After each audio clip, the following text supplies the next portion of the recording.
রাজধানীতে কোরবানির পশুর বর্জ্য অপসারণের সবশেষ খবর জানাতে মোহাম্মদপুর থেকে আমাদের সঙ্গে যুক্ত হচ্ছেন সহকর্মী সাব্বির রোজ। সরাসরি চলে যাচ্ছি সেখানে। সাব্বির, রাজধানীর বর্জ্য অপসারণে সিটি কর্পোরেশনের পদক্ষেপ কেমন ছিল? তারা বলছে এরই মধ্যে শতভাগ বর্জ্য অপসারণ করা হয়েছে। আসলে সেখানকার চিত্র কেমন? আপনি ঠিকই বলেছেন।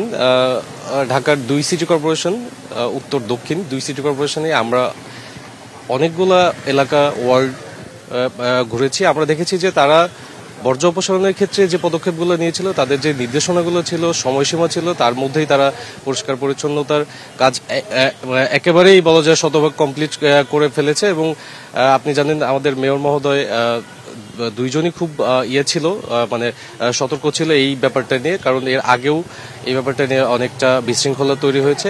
আর এবার তাদের পরিচ্ছন্নতা কর্মী এবং যানবাহন সবকিছুই ছিল পর্যাপ্ত। তো আমার সাথে মোহাম্মদপুরের স্থানীয় কিছু লোকজন আছে, আমি যদি তাদের কাছ থেকে শুনি এবারের যে বর্জ্য ব্যবস্থাপনা কোরবানিকে ঘিরে, সেটা আপনার অঞ্চলে কেমন ছিল?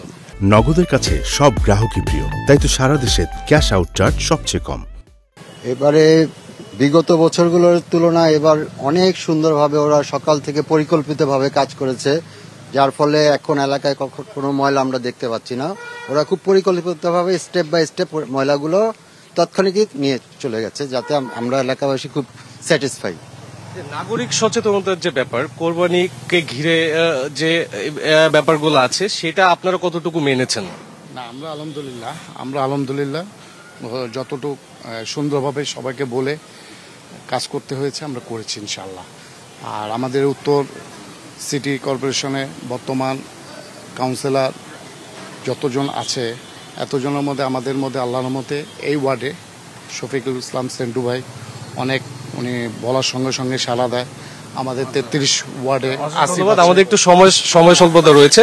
তো নীলিমা, আপনি শুনছিলেন যে এখানকার নাগরিক সচেতনতার পাশাপাশি সিটি কর্পোরেশনের কার্যক্রম ছিল একদমই শতভাগ সফল তারা, এবং এখানকার পরিবেশ দেখেও আমরাও পর্যবেক্ষণ করেছি। তো মোহাম্মদপুর থেকে এই ছিল আমার কাছে। সাব্বির রোজ, ধন্যবাদ আপনাকে।